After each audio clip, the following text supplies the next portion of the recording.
I'm Heterojunction, today's speaker, and I'm right now in Germany and working here. And so first, I will start webinar now.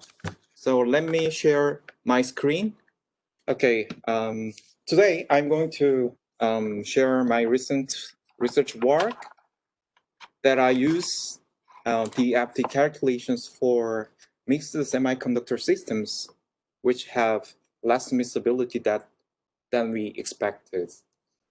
So today I'm going to briefly introduce my research work a very simple way, and I will also give you a tutorial about how to use material square and DFT calculations to calculate and know the equilibrium composition of mixed semiconductor systems. So I'm currently working at University of Cologne, and I'm group leader of a theoretical materials and chemistry group. And I will talk about DFT calculations. And if you see the photos on the slide, you can see a water and oil on the left side, and they are not likely to be mixed because of the its property of immiscibility. So, but in case of the mixture of NMM chocolate and nuts and pretzel and cereals, they are well mixed. Why? Because of entropy. So I think that if you mix these things in very low temperature, like nearly 0 Kelvin, they will be separated because of the small contribution of entropy in low temperature.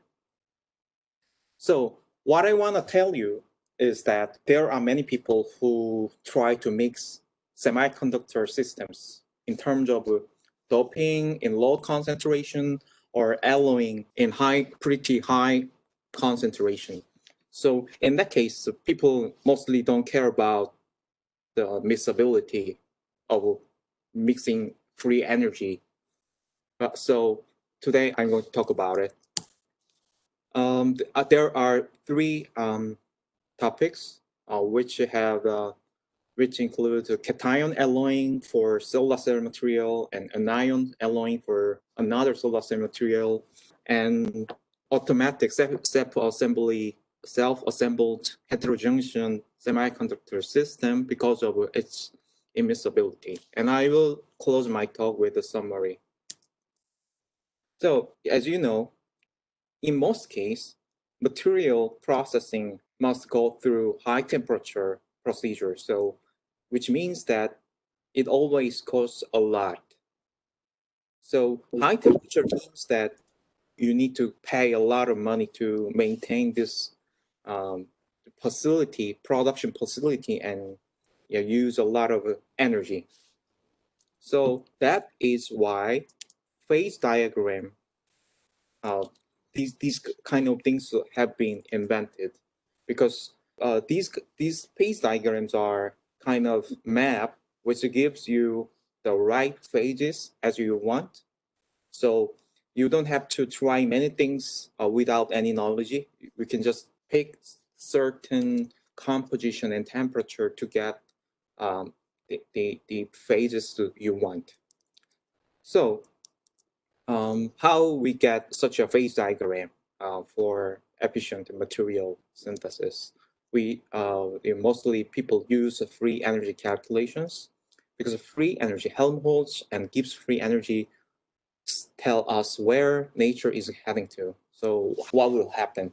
So thermodynamics deals with what is the most stable state. Regardless of the energy barrier or kinetic problem of that. So a good thing is that we can now calculate free energies using DFT calculations, which is an amazing thing, because otherwise using only experimental method, it takes a lot of time and costs and human efforts. So it's good time to accelerate material discovery and development using computations. So the method that I mostly use for investigation on mixed semiconductor system is this. I use DFT calculations and get energetic parameters and put them into classical thermodynamic equations. And then I can get which phases are the most favored and which composition is in equilibrium. And I also can for the very low doping concentration, or yeah, a very low, very small concentration of impurity elements, we can also calculate the formation energy of the dopant or defect, and then we can easily and efficiently predict how atomic structure will be changed with the different temperature and partial pressure of the gases. So, and the DFT calculation is amazing because this, with only energy calculations, yeah, not just, I'm not going to talk about the electronic structure or very complex things. Today I will just talk about energy calculation and how to use them. Okay. So the DFT calculations for energy and energetic parameter is amazing function because it is compatible to classical models of the many kind of things, such as particle growth and phase transformation and defect equilibria, because all of these models need energetic parameters, so which is very difficult to get from experimental measurements. So, but these days, DFT calculation gives us very accurate energy values, and it is easily plugged into classical models. Okay, first let me introduce my first research topic, which is copper antimony bismuth mixed solar cell material. So I started this work as my collaborator brought this experimental data to me, and it was really strange. If you can see the screen, the band gap of copper antimony sulfide, its band gap is 1.5 electron volt, but with mixing of bismuth, the band gap is decreasing. But from 50% of the bismuth, its band gap is saturated. The band gap is not changing anymore until 80% of bismuth. Why is that? So it is very strange because the band gap value is saturated. So it is kind of very, I thought that is kind of very special behavior of this system. So why band gap is saturated? I try to find the reason why is that. So comparing to another cases of mixed semiconductor system, for example, CZPS with the cadmium doping at zinc site, its Gibbs free energy for mixing it looks like this. So it's just, if you just mix the cadmium at zinc site, so you can get that composition as you mixed it. So that is why its band gap keep decreasing all the way from 20% to 80%. So all the decreasing, so it shows a kind of a linear behavior of the band gap decrease. But in case of this system, the band gap decrease is saturated, so it doesn't make any change from 50% of bismuth composition. So why is that? So I brought this idea that those strange systems might have miscibility gap and spinodal decomposition, because in materials having spinodal decomposition, its composition is determined when you decide the XB composition between X1 and X2 in the middle graph, and then the composition is separated to all the time. The composition of XB is separated to X1 and X2. It's all the times. And then if you heat it up, so and after synthesis, if this material goes through the annealing process, and then its composition goes up to the inflection points, which means that the composition is determined at the point of second derivative of Gibbs free energy equal 0. So I thought that this material might have this kind of behavior. So binodal and spinodal lines can be also theoretically predicted, and multi-pages system also exists. So, and then you can draw this kind of free energy curve and phase diagram like this. But in this case, luckily, there was only one pages. So I tried to calculate the free energy of mixing using DFT calculations and thermodynamic modeling. So in this case, I used a very simple method to get Gibbs free energy for mixing. Please look at the yellow box on the left bottom. Gibbs free energy mix is the sum of enthalpy of mixing and T delta S mix. And delta S mix is expressed this way. It is just for configurational entropy, because I neglected the contribution of bulk entropy because the vibrational frequencies are not that much changed with alloying. So that is why I considered only configurational entropy. Yeah, using just summing up the delta H mix and T delta S mix, I could get 46% and 79% of bismuth, which are equilibrium at room temperature. So how we do this? Yeah, it is very simple. Just add T delta S mix. This term, the last term can be calculated using your hands, and delta H mix can be calculated from DFT calculations. When you fix the cell volume for alloyed system, and then you will get just the internal energy difference.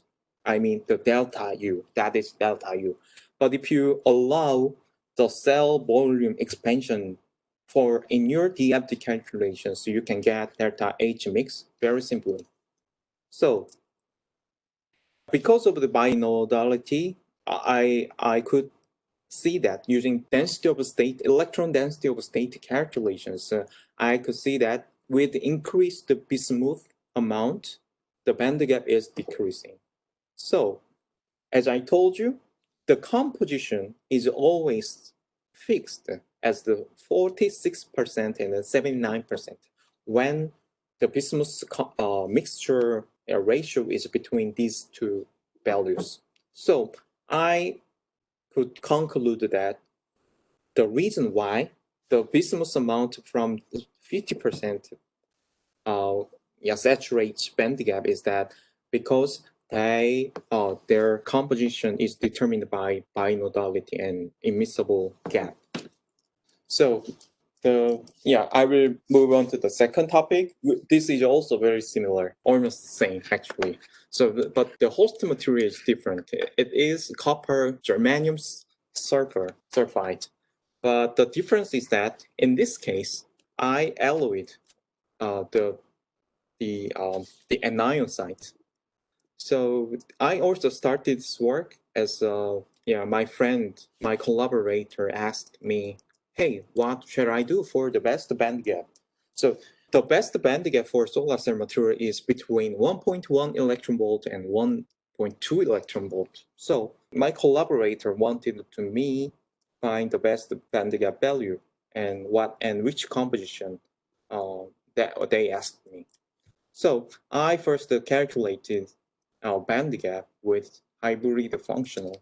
I especially recommend you guys to use HSE 606 functional for exact and accurate band gap calculations. You can just use the simple LDA calculations for structural relaxation, but with the finer structure from LDA, you can just calculate band gap or band structure with a fixed atom, just a one-shot calculation for, just for economical and reasonable calculations, okay? So please look at the table. HSC06 method can give a very accurate band gap value. So it is very accurate. So you can reliably use this method. And then I calculate that. To get band gap between 1.1 and 1.2 electron volt, you need to set your composition at around 30% of selenium. Is it possible? And then I calculate the same thing exactly. Please look at the left side. You can get the H mix, delta H mix from your DFT calculations, and you can just add green plot, green curve. The summation of a black and green curve gives you the red one. You can get such a Gibbs free energy curve which have two equilibrium composition, and then equilibrium composition is changed with the temperature, right? So yeah, it is good to find that at 900 Kelvin, we can get 1.15 electron volt, which is a very ideal band gap value for solar cell material. So drawing the miscibility gap, I just draw common tangent point with the varying temperature, and I could get the blue curve as you can see on the right hand side. So gap is miscibility gap, which means that in any way you cannot get composition between these two points at a certain temperature. Okay. So my theoretical prediction is that at 900 Kelvin temperature, we will get two band gap value. That is 0.9 and 1.15 electron volt. My experimental collaborator gave me this surprising result, that is 0.87 electron volt and 1.15 electron volt. It's amazingly accurate. And now this one is in preparation for submission. Okay.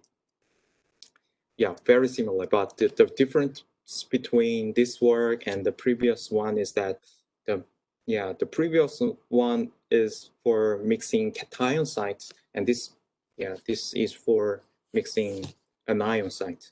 This method is especially good. You can easily control the processing temperature, and that is the only option. And this approach is very nice. Oh, sorry. Yeah, that there should be minus. Sorry. Yeah, you're right. Yeah. On the chatting. Yeah, you're right. Thank you. The next one, the third topic is I will just very simply briefly introduce this one. And first, this is a kind of different thing. I just didn't want to mix these two systems because I wanted to one step synthesizable, one part synthesizable heterojunction. Heterojunction means that they should not be mixed, right? So I wanted to find the material combinations which have completely immiscible. So I screened many materials and I found that zinc sulfide and nickel sulfide are immiscible thermodynamically. So I made the random alloy model, as you can see on the top panel over the left side. And I calculate also using the same method. I get Gibbs free energy for mixing, and it is all the time positive value, right? Big positive value. So it is certainly and theoretically immiscible, right? Please look at the bottom side, and experimental verification shows that these two materials are completely separated, even though we made this this structure using just one part, one autoclave. So we could see that this approach can also help us design heterogeneous system, which should not be mixed at all. So the purpose of to making heterogeneous system for using zinc sulfide is to make the photocatalytic material with high charge separation efficiency. So the results were great, so amazingly great, and was recently published by another journal. So yeah, I will summarize and close my today's talk. And these were very simple cases. I narrowed down, kind of very special cases where semiconductor mixture is less miscible than we expect, right? So we can use DFT calculations and thermodynamic modeling, and we can efficiently control the optical and electrical properties of a semiconductor using this kind of miscibility. Okay, and these works were supported from many organizations such as University of Cologne and BMBF and DAD, DFG from German government and Material Square team, and my collaborators are experimental collaborators are Professor Matua and Professor O and Dr. Lee, Dr. Zhou in KIST. Okay, thank you for listening, and please tell me if you have any question. Thank you.